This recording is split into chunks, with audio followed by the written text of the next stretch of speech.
Nagin harus kabajamtoota daawwattoota Oromiyaa Miidiyaa Neetwoorkii oduu galgala kanaaf qindeeffannee isinitti himaa oduu sun kan isinitti himan Saraa Sabaatiin. Oduu keenya jalqabaatiin xiinxallaa fi hayyoon siyaasaa obbo Jawaar Mohaammed marii hawaasa Oromoo biyya Neezerlaandii waliin taasise irratti gaafilee hawaasaa mana keessaa kaaniif deebii kenneetii jira. Rakkoo Itoophiyaatiif furmaannee qawwee lafa kaanii mari'achuu qofa akka ta'es eereetii jira. Gabaasa gootuun isaatti aanee dhiyaata. Sababa lola kaabaa kibba bahaa dhiyaatti godhamaa jiruuti. Kumaatamaan dhumee jira, dhumaas jira. Kumaatamaan hidhamee dararamaa jira. xiinxallaa fi hayyoon siyaasaa obbo Jawaar Mohaammed marii hawaasa Oromoo biyya Neezerlaandii waliin taasisan irratti gaafilee hawaasaa mana keessaa kaaniif deebii kenneetii jira. Imala galatoomaa maqaa jedhu kan moggaafame jilli marii biyyoota Awurooppaa fi Ameerikaa keessatti qondaalota koongirensii federaalistii Oromootiin adeemsifamaa jiru kun hirmaattota danuu hirmaachisuun bakka adda addaatti gaafii fi marii hawaasaa keessummeessaatii jira. Mata duree waraana waliinii fi nagaa waarawaa waloo jedhuun ibsa taasisaa kan jiru obbo Jawaar Mohaammed gaafilee hawaasaa diyaaspooraa irraa isaaf dhiyaataniif deebii kennuun yaadota wal falmisiisoo hedduu irratti ka'an kan jiran dhimmoota murteessoofis ibsa bal'aa taasisee jira. Dhimma sochii waraanaa biyyattii keessatti adeemsifamaa jiru ilaalchisees ejjennoo koongirensii federaalaa Oromoo fi dhuunfaa isaanii marii biyyaalessaaf waraana dhaabuun akka ta'e irra deddeebiin kan ibsan obbo Jawaar Mohaammed ijoollee keenya roorroo baqattee bosonatti galtee hafuutiin kan Oromaatiin hiikkadhaa hin jennum nuti kan jenne mootummaan akkuma Tigraay injifachuu dadhabeem waraana dhaabuun gara mariitti dhufeem Oromiyaa keessattis waraanni gama lamaanuu dhaabbateem waan silaa qawwetti akka amanan isaan taasiseefim silaa utuu injifatanii argatan yookaan injifatamanii dhaban sana mariidhaan akka walirraa argatan jechaa jirra jechuun ibsa kenneetii jira. Lola dhaabanii gara mareetti ceasefire irra gahanii gara mareetti deebi'uun falli isa caalaa hin jiru. Mootummaan karaa doongoraa biyyaaf uummata keenya ibidda keessa buuse kanarraa deebi'uu qaba. Furmaanni jiru lolaan cafallaqanii dhiitanii deemuun mootummaas akka malee laaffisee jira. Uummatas biyyas akka malee miidhee waan jiru kana daran yoo deemne balaa hamatti waan seennuuf lolli dhaabatee gara mariitti seenuu qabna. Mariin immoo marii fakkeessaa osoo hin taane marii haqa qabeessa. Mootummaan Bilisiginnaa akkuma Tigraay lolaan cabsuuf yaaleem cabsuu akka hin dandeenye amanitti Oromiyaa keessattis lolaan rakkoon furamu akka hin jirre amanuun qaamoleen lamaanuu marii rakkoo furachuutti dhufutoo irra jira jedhe. Ejjennoo siyaasaa koongirensii federaalaa Oromoo irratti gaafii mana keessaa irra deddeebiin ka'eefis deebii yoo kennu nuti kan amannu gaafiin Oromoo biyyattii keessatti sirna federaalizimii dhugaatiin deebii argataadha. Kan ammoo qorannoo goonee itti amanne akkuma dura nu beektan qabsoo karaa nagaa fi mirga sabootaa kabachiisuu irratti xiyyeeffanna jedheetii jira. Dhimma qabsoo hidhannoo fi karaa nagaa ilaalchisuun mootummaan afaan qawwee fi nama hidhutti amanu akkamitti qabsoo karaa nagaatiin injifachuun danda'ama jechuun gaafii mana keessaa ka'eefis deebii yoo kennu galata qeerroo lubbuun wareegamanii hin balleessinu waggaa afur dura taankii fi baankii wayyaanee kan kuffise qabsoo hidhannoo osoo hin taane qabsoo karaa nagaati jechuun qabsoo karaa nagaa keessaa hidhamuu fi ajjeefamuun hin jiru jechuu miti jechuun deebii kenneetii jira. Marii hawaasaa kana gubbatti irra deddeebii yaadota kaan keessaa tokko gara biyyaatti hin deebinii asuma taa'im akka duriitti rogeeyyummaatiin hojjedhu kan jedhu isa tokko ture. Obbo Jawaar Mohaammed lubbuun kiyya kan uummata Oromoo biyya keessaa wareegama kafalaa jirurraa adda miti kan jedhe yoo ta'u aarsaa qabsoon karaa nagaa nama baasisuu baaseem qabsaa'uuf kan hin murteesseem gaafa gara biyyaatti galeedha jedhe. Oromiyaa keessatti ajjechaan lammiilee nagaa irratti raawwatamaa jiru guyyarraa gara guyyaatti dabalee jiraachuu kan himu Jawaar Mohaammed wal waraansa waliin yookaan siivil war jechuu kan na dandeessisiiseem lolli lubbuu namaa galaafataa jiru kun lola keessoo biyyattiitti godhamaa jiru waan ta'eefi jedhe. Oromoon torbaaniin kumaatamaan ajjeefamaa jira kan jedhu Jawaar furmaanni rakkoo kanaa ammoo qaamolee lola geggeessaa jiranii fi karaa nagaan qabsaa'aa jiran hundi akka waraanni dhaabbatu gochuun mari'achuu qofaadha jechuun dubbata. Wal waraansi waliinii Itoophiyaa keessa jiraachuu fi yaaddoo biyyattii inni guddaas isa ta'uun addeessuun rakkoon kun ammoo karaa marii fi wal dhageeffachuutiin furmaata argatam jedheetii jira. Namni kumaatamaan akka dhumu akka buqqa'u godhe kuni miliyoonotaan akka buqqa'u godhe kuni karaa doongoraa ta'uu isaa amanuun gara nagayaatti dhufuu qaba. Naannoo uummattoota kibbaa aanaa addaa burjii magaalaa Soyyoomaatti haleellaa jumlaa Oromoota irratti raawwatameen namoonni 16 akka ajjeefaman ifamee jira. Haleellaa kanaan namoonni harki isaanii irraa cite kanneen miilli isaanii irraa cite kan falaxamanii fi qaamaan miidhaman hedduun hospitaala Bulee Horaatti wal'aanamaa jiraachuun ibsameetii jira. Muhammad Fantaallee gabaasa guutuu qindeesseetii jira. Naannoo uummattoota kibbaa aanaa addaa burjii magaalaa Soyyoomaatti haleellaa jumlaa Oromoota irratti raawwatameen namoonni 16 ajjeefamuun himame. Sanbata xiqqaa dabree uummata Oromoo Gujii gara magaalaa imaluun bitatee gurgurachuuf bahe irratti haleellaa raawwatameen namoonni 16 du'uu fi 30 ol immoo miidhaa cimaan irra gahuu jiraattonni himan. Haleellaan kun uummata Oromoo Gujii aanaa Surroo Bargudaa magaalaa Biyaan irratti raawwatamee jedhu jiraattonni.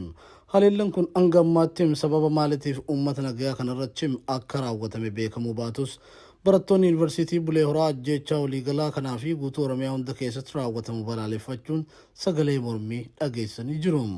Barattoonni yuunivarsiitii Bulee Horaa yaada kennan akka jedhanitti ajjeechaan jumlaa kun akka dhaabbatuu fi sababa maaliitiif akka raawwatame qaama dhimmi ilaallatuun bifa naamusa qabeessan gaafachuuf sochoonus iddoo barbaadan akka hin gahinii fi deebii barbaadan akka hin arganne waraanan dhoowwamuu himu. Namni haleellaa kanaan ajjeefame 16 qabatamaan qulqullaa'uu kan himan barattoonni yaada kennan kanneen miidhamanii hospitaala Bulee Horaa jiranii fi kan riifariidhaan wal'aansaaf gara magaalaa Hawaasaatti dabarfaman ammoo tilmaaman nama 30 ol ta'uu addeessan. Hawaasa nagayaa kan badii tokko malee bittaa fi gurgurtaadhaaf magaalaa baheetu jumlaan duguugamee jedhuun jiraattonni gochaa kana jalaa lubbuun hafan. Dhumaatii raawwatameefis tarkaanfiin gara mootummaatiin fudhatame akka hin jirre jiraattonni himanii jiru. Yuunivarsiitii Bulee Horaatti barattoonni muummee fayyaa baratan yaada kennaniin hospitaala Bulee Horaa keessatti kanneen haleellaa kanaan harki isaanii irraa cite, kanneen miilli isaanii irraa cite, kan falaxamanii fi qaama miidhaman hedduun hospitaala keessa jiraachuu eeranii jiru. Aanaan addaa Burjii gama isaatiin ibsa baasin gareen nagaan jaalanne uummata magaalaa gara aanichaatti dhufe irratti gocha suukanneessaa raawwate jechuun ajjeechaa jumlaa raawwatametti gaddu ibsee jira.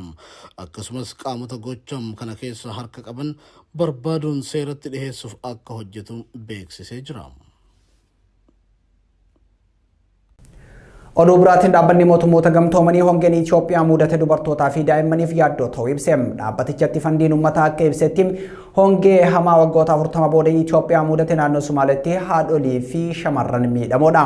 Sababa hongeetiin erga midhaan badee fi beeyladoonni dhumanii booda namoonni 286 qe'ee isaanii irraa kan buqqaan yoo ta'u manneen barnootaa 1100 ta'an gar-tokkee fi guutummaan cufamanii jiru jechuun dhaabbatichi ibseetii jira. Dhaabbata mootummoota gamtoomaniitti fandiin uummataa bara 2022 Itoophiyaa keessatti naannolee hongeen miidhaman 8 keessatti sirna fayyaa cimsuu dandeettii tajaajila haadholii fi wal hormaataa deebisanii utubuuf doolaara miiliyoona 24tti dhiyaatu gaafateetii jira. Itoophiyaa keessatti namoonni miiliyoona 7tti dhiyaatan sababa hongeen deeggarsa namoomaa ariifachiisaa akka barbaadan dhaabbata mootummoota gamtoomaniitti waajjirri qindeessaa deeggarsa namoomaa OCHA'n gabaasaa tureetii jira. Oromiyaa fi Sumaalee qofa keessatti beeyladoonni miiliyoonaan lakkaa'aman sababa hongeetiin kan dhuman yommuu ta'u uummanni 100,000 lakkaa'amu qe'ee qabeenya isaarraa buqqa'uu ragaan dhaabbata mootummoota gamtoomanii ni mul'isa. Mootummaan Biltsiginnaa kan Abiyyi Ahmed Aliitiin durfamu Itoophiyaa keessatti waraana dhaabuu fi adeemsi nagaa buusuu walxaxaadha jedhe. Pirees sekereetariin waajjira ministeera muummee Billeenaa Siyyuum wiixata kaleessa ibsa gaazexeessitootaaf kenniteen waraanni Itoophiyaa keessatti deemaa jiru karaa nagaan xumuruudhaaf adeemsi gamtaa Afrikaa jalatti taasifamaa jiru abdii gaariidha jechuun ibsite. Haa ta'u malee kan jette adda Billeenaa Siyyuum adeemsi nagaa kun walxaxaa fi dheeraadha. Adeemsi nagaa kamiyyuu yeroo fudhata salphaa miti jette.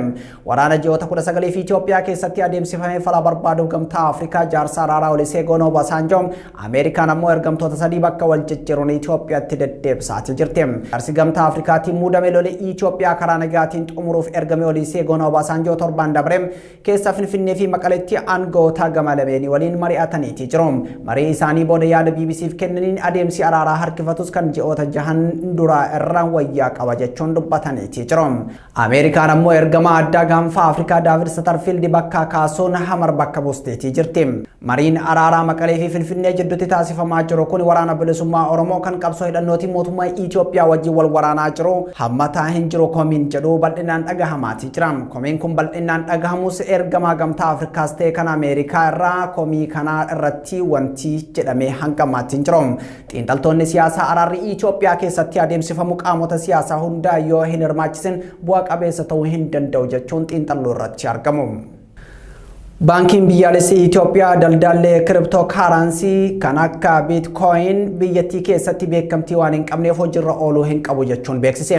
Ibsi baankii biyyaalessaa Itoophiyaa kun karaa miidiyaalee biyya keessaan kan darbe yoo ta'u akeekkachiisa isaa kanaan kiriptookaaransii fayyadamuun daldala geggeessuun seeraan alaa waan ta'eef hawaasni gocha akkasirraa of haa eegu jedha. Yeroo ammaa Itoophiyaa keessatti namoonni daldala kiriptookaaransii akka biitkooyin fayyadamuun oomishaalee daldalaa akkasumas tajaajilaaf itti fayyadamaa jiraachuus baankiin daldala Itoophiyaa eereetii jira.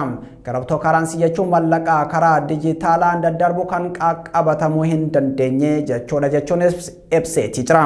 Baankichi kana jedhus Itoophiyaa keessatti meeshaalee bituu fi gurguruus ta'ee tajaajila argachuuf dhaabbileen kiriptookaaransii fayyadaman jiraachuu dhabuu wanti ifa ta'e hin jiru. Baankiin kun daldalli dijitaalaa akkanaa biyyattii keessatti akkaan babal'achaa jiraachuu kaasuun kun immoo seeraan ala ta'uu akeekkachiise malee eenyuufaatu kiriptookaaransii fayyadame kan jedhu ifa hin goone.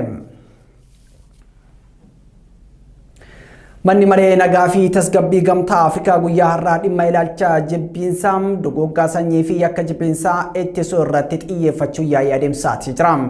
Manni marichaa yaa'ii isaa 1,188 mata duree ilaalcha jibbiinsaa duguggaa sanyii fi yakka jibbiinsaa Afrikaa ittisuu mata duree jedhuun adeemsisaatii jira.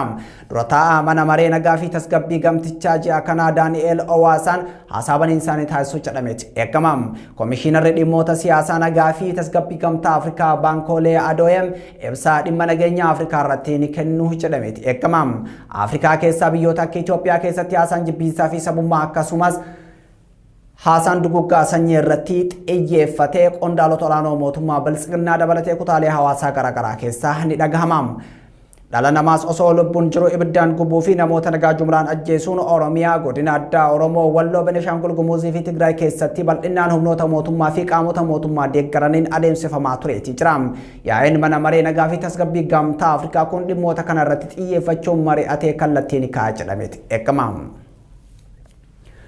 Oduu keenya xumuraatiin lammiileen Itoophiyaa biyya Saa'ud Arabiyaa manneen hidhaa garaagaraa keessa jiran ammas haala hammaataa keessa jiraachuu himu. Dararaa fi sarbamni mirga namoomaa isaanirra gahaa jiru hammaachaa deemu malee fooyya'insi homaatu akka hin jirre hidhamtoonni mana hidhaa Xariiq Al-Karjiim keessaa Oromiyaa miidiyaa neetworkii dubbiseemaniitii jiru. Afataa fi uffata malee dhakaa simmintoo qullaarra peestaala ofitti maratanii jiraachaa akka jiran kan himan lammiileen kunneen kanarraan hanqina nyaataa fi dhugaatii dabalatee kutaa tokko keessatti walitti baay'achuurraa kan ka'e dhibee garaagaraaf saaxilamuu dubbatu. Embaasiin Itoophiyaa lammiilee manneen hidhaa keessatti rakkachaa jiran kana mallaqa ofii isaaniitii kafalanii akka galan gaafataa jiraachuu himanii mallaqa gaafataman kafalanii galuu waan hin dandeenyeef rakkachaa jirra jechuun himu lammiileen kunneen. Mootummaan saffisaan gara biyyaa akka isaan galchuuf namoonni dandeettii fi dhageettii qaban akkasumas qaamonni dhimmi ilaaluu hunduu dhiibbaa akka godhan gaafachuurra argamu.